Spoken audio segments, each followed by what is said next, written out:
नमस्कार, मैं डॉक्टर विक्रम मस्कर हूं, एक घुटने और कंधे का विशेषज्ञ नई दिल्ली इंडिया से।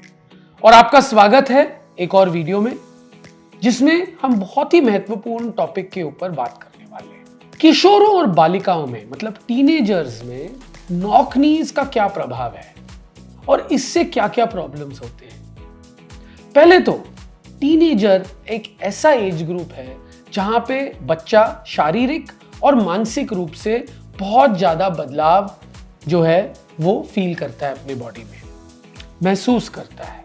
मानसिक की जो प्रॉब्लम्स है वो शारीरिक प्रॉब्लम्स जितने ही इंपॉर्टेंट है। जब बच्चा अपने बॉडी को चेंज होते हुए देखता है, बहुत सारे ख्यालात आते हैं मन में, अच्छे बुरे, पर उससे डील करना बहुत इंपॉर्टेंट है। और उसके साथ साथ अगर कोई भी चीज प्लान के मुताबिक नहीं जा रहा हो, कोई भी डिफॉर्मिटी एक्सेट्रा हो जो दूसरे लोगों को दिखाई दे, तो बच्चे के मानसिक स्थिति पे काफी प्रभाव देता है। नॉक नीज ऐसा ही एक प्रॉब्लम है, क्योंकि ये नॉट ओनली एक मैकेनिकल प्रॉब्लम है जो बाद में प्रॉब्लम क्रिएट कर सकता है, पर एक कॉस्मेटिक प्रॉब्लम भी है। तो जब किशोर और बालिका अपने आप को ऐसे देखते हैं और उनको लगता है मेरे घुटने टकरा रहे हैं, मैं टाइट जीन्स नहीं पहन सकता, मैं ज्यादा तेज भाग नहीं सकता, मेरे दोस्त जो है मुझे देख के बोलते हैं आपको भाई कुछ प्रॉब्लम है, तो वो उनके ऊपर बहुत प्रभाव देता है। ये पहला इंपॉर्टेंट चीज है। दूसरी, जैसे घुटना तिरछा होता है तो एक तरीके से हाइट भी कम हो जाती है। हाइट कम होने के वजह से और बदन का वजन एक तरफा पड़ने के वजह से वहां की चिकनाई जहां पे बदन का वजन पड़ रहा है वो ज्यादा जल्दी घिसने लग जाता है। तो लॉन्ग टर्म में आर्थराइटिस होने के चांसेस। तो क्या ये नॉक नीज हर बच्चे में एबनॉर्मल है? नहीं। आप देखिए, भगवान हम सबको एक जैसे नहीं बनाता। कई लोगों के घुटने बिल्कुल सीधे होते हैं और वो एक बहुत ही छोटी मात्रा है हमारी पॉपुलेशन की, मैं समझता हूं तकरीबन 10%, जहां बदन का वजन बिल्कुल बीच में जाते हैं। कई लोगों के घुटने टकराते हैं थोड़े बहुत, 1-2 डिग्री, वो भी नॉर्मल है, ये जेनेटिक हो सकती है।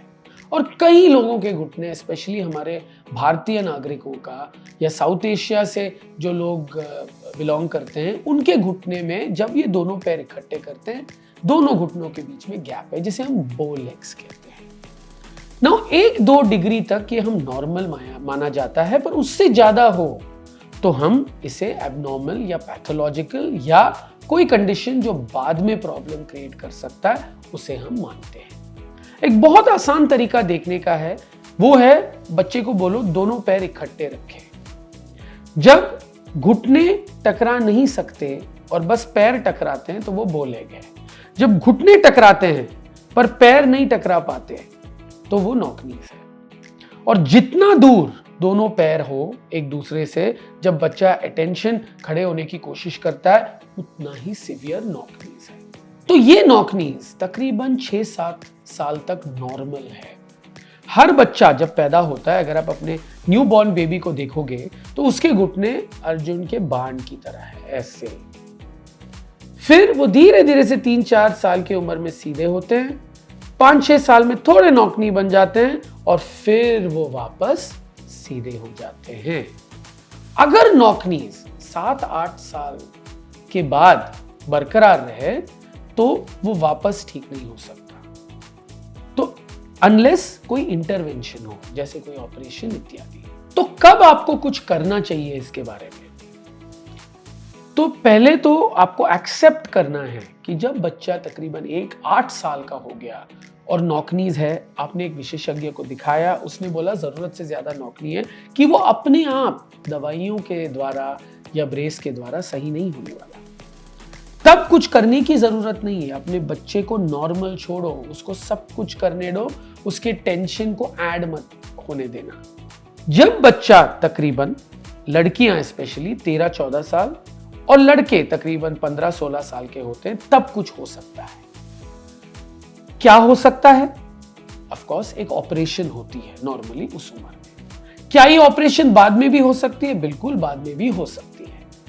तब तक के लिए आप क्या क्या कर सकते हो? नंबर 1, पता करिए ये क्यों हुआ। अगर आपके भी थोड़ी बहुत नॉकनीज है, आपके बच्चे की भी थोड़ी बहुत नॉकनीज है, तो जेनेटिक है, कुछ मत करो, छोड़ो।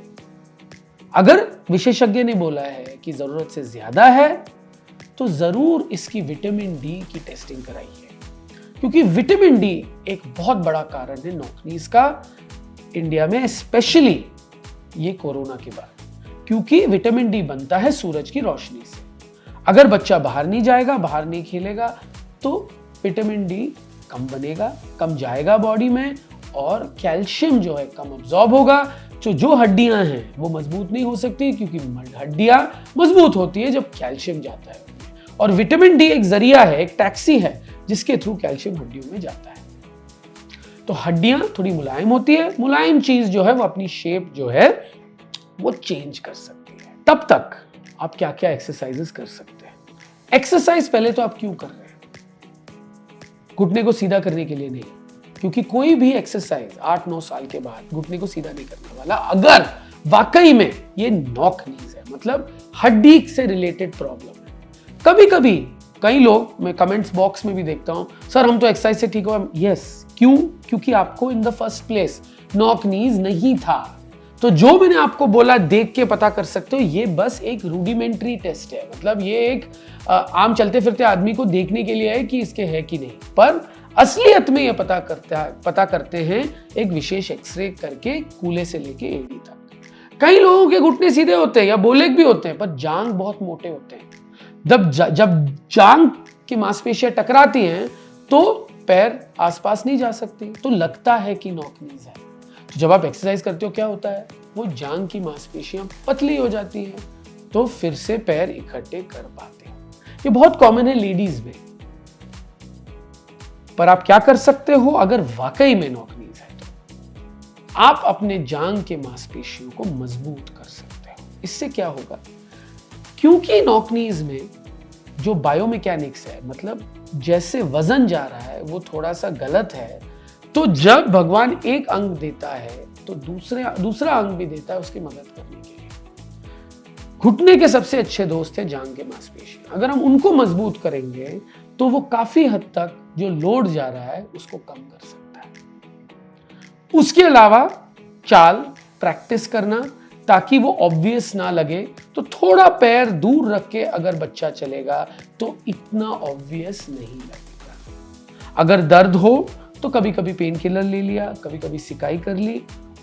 उसके अलावा अगर विटामिन डी की कमी हो तो विटामिन डी की दवाइयां लेके, कैल्शियम की दवाई लेके इसका बढ़ना हम। उसके बाद जब बच्चा एक उम्र का हो जाए जहां पे ग्रोथ मोर और लेस कंप्लीटेड हो, जो सबसे इंपॉर्टेंट चीज है। ऐसे भी ऑपरेशंस है जो आप ग्रोथ को एक तरफ रोक सकते हो और ये कर सकते हो, पर इनमें उल्टा भी पड़ सकता है बाद में। तो इनमें मैं ज्यादा विश्वास नहीं करता, ग्रोथ मॉड्यूलेशन एक्सेट्रा में, क्योंकि इनमें आप खिलवाड़ कर रहे हो जब बच्चे की ग्रोथ हो रही है। जब ग्रोथ मोर और लेस कंप्लीट हो गया है, मैं देखता हूं कि बच्ची या बच्चा जो है ऑलमोस्ट अपने फादर या मदर के हाइट पे आ गए, थोड़ी दाढ़ी मूंछ आ गई लड़के में, या लड़कियों का पीरियड शुरू हो गया है, तो वो सही उम्र है। एक तो एक कॉस्मेटिक सर्जरी है जो मैं करता हूँ, क्रैक करके सीधा करके प्लास्टर लगाने वाला, जो एक छोटी सी 1 सेंटीमीटर की कट से होती है, या हड्डी को तोड़ के प्लेट भी लगा सकते हैं, जो थोड़े बड़े बच्चों में होती है या एडल्ट्स में होती है। ये हम विशेष तरीके के सॉफ्टवेयर से और एक्सरे से कैलकुलेट करते हैं कि कैसे हम बिल्कुल सीधा करें, और ये बहुत ही सक्सेसफुल ऑपरेशन है। पर ये कोई जान बचाने वाली ऑपरेशन नहीं है, जीवन सुधारने वाली ऑपरेशन है। तो अपने प्रॉब्लम के बारे में जानो, जांचो, देखने के लिए कि प्रॉब्लम वाकई में है कि नहीं। अगर है तो अपनी असली सॉल्यूशन जो है वो समझो।